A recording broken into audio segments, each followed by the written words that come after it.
சரி பத்மாவதி, உன்னுடைய இந்த வேண்டுகோளை என்னால மறுக்க முடியல. இவளுக்கு நான் இப்போ மரண தண்டனையை கொடுக்க போறதில்ல.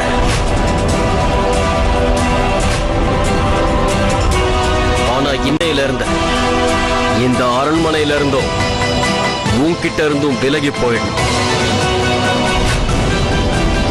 என்ன இதுக்கப்புறம் உனக்கு ஏதாவது ஆபத்து வந்தா அதை என்னால தாங்கிக்கவே முடியாது.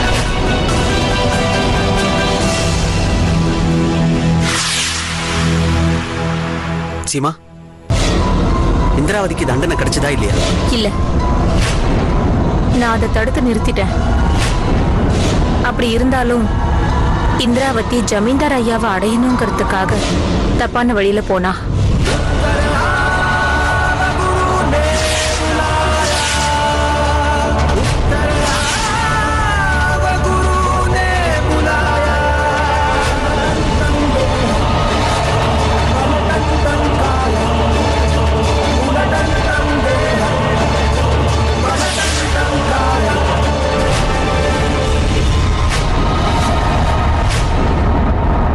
இந்த நிமிஷத்திலிருந்து ஒரு மந்திரக்காரிக்கு உண்டான எல்லா தகுதிகளும் உனக்கும் இருக்கு.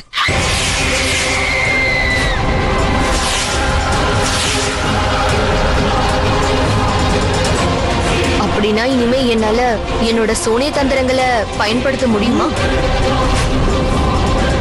இருந்தாலும் ஒரே ஒரு சாங்கியம் மட்டும் பாக்கி இருக்கு. அந்த சாங்கியத்தையும் பூர்த்தி பண்ணதுக்கு அப்புறம் உன்னோட மந்திர தந்திரங்களை உன்னால பிரயோகப்படுத்த முடியும். நீ யாராலையும் ஜெயிக்க முடியாத அதி சக்திசாலியான சூனியக்காரியா மாறிடுவேன்.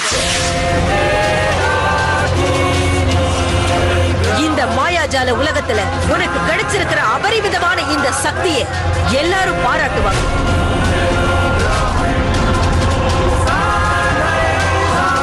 அப்படின்னா இனிமே என்னால நீ உன்னுடைய ரத்த சம்பந்தத்தை பலி கொடுக்கணும்.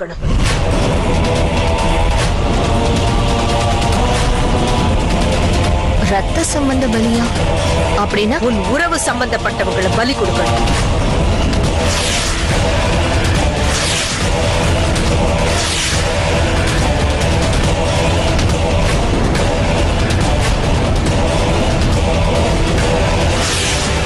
இந்த ராஜநர்த்தகிங்கிற மகுடத்தை நீங்க எங்க அக்காவுக்கு சூட்டணும்னு நான் விரும்புறேன். பத்மாவதியை நான் என்னோட ராணி ஆக்கிக்க முடிவு பண்ணிருக்கேன். பத்மாவதி என் உயிருக்கு சமமானவன். நீ அவளை தாக்கிருக்கன்னா அது என்ன தாக்குனதுக்கு சமம். அதனால உனக்கு இதுக்கான தண்டனையை கொடுத்தே ஆகணும். ஜமீன்தாரையா, எங்க அக்கா தெரியாம தப்பு பண்ணிட்டா, அவளை மன்னிச்சு விட்டுடுங்க.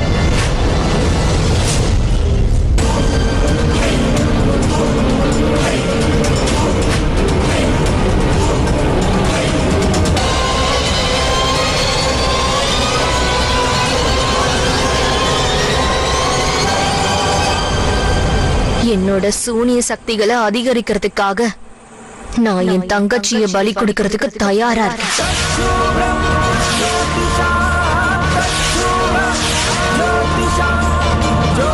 அவ எனக்கு தங்கச்சி தான். ஆனா வாழ்க்கையில என்னை விட அதிகமா அவளுக்கு தான் எல்லாம் கிடைச்சிருக்கு. எனக்கு உரிமையான பொருட்கள் எல்லாமே அவளுக்கு உரிமையானதா அவ மாத்திக்கிட்டு இருக்கா. என்னை விட அவளுக்கு தான் வாழ்க்கையில எல்லாமே கிடைச்சிருக்கு. அந்த விஷயம் தான் எனக்கு இன்னும் கோபத்தை அதிகப்படுத்துது. அப்புறம் இன்னைக்கு என் வாழ்க்கையில நடக்க இருந்த ரொம்ப முக்கியமான ஒரு விஷயத்த, அப்புறம் என் காதல என்னோட ஜமீன்தார் ஐயாவையும் என்கிட்ட இருந்து பறிச்சுட்டா. பத்மாவதி என் உயிருக்கு சமமானவன். அது மட்டும் இல்லாம அந்த ஜமீன்தார் ஐயா கிட்ட ஏன் உயிருக்காக அவ கையேந்தி பிச்சை கேட்டா. வேண்டாம் ஜமீன்தார் ஐயா, எங்க அக்கா தெரியாம தப்பு பண்ணிட்டா, அவளை மன்னிச்சு விட்டுடுங்க. எனக்காக அவ உயிர் பிச்சை கேக்குறா. உன்னோட இந்த வேண்டுகோளை நான் நிராகரிக்க விரும்பல. அதனால இவனுக்கு மரண தண்டனையை நான் விதிக்கிறதா இல்ல. ஆனா நான் என் தங்கச்சி போட்ட உயிர் பிச்சையை வச்சுக்கிட்டு வாழ விரும்பல. என் வாழ்நாள் முழுக்க அவ போட்ட அந்த உயிர் பிச்சையை வச்சுக்கிட்டு நான் உயிர் வாழ விரும்பல. அதனால அவ இப்போ இங்கிருந்து போறதுதான் நல்லது. ஏன்னா இந்த உலகத்தை விட்டு அவ போனாதான் அதுக்கப்புறம் என்னால அவளோட இடத்தை பிடிக்க முடியும்.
பத்மாவதி இந்த நேரத்துல எங்க போறா? அதுவும் தனியா. பத்மாவதியை பார்த்தா தூக்க கலக்கத்துல நடந்து போற மாதிரி தெரியுது.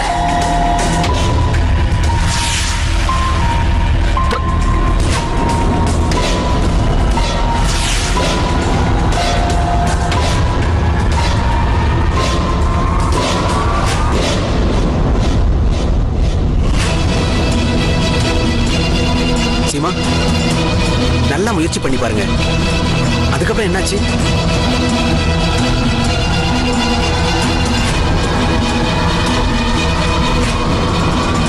ஓம் நம சிவாய. அதுக்கப்புறம் ஜமீன்தார் ஐயா எங்க அப்பாவை பார்க்க வந்தாரு.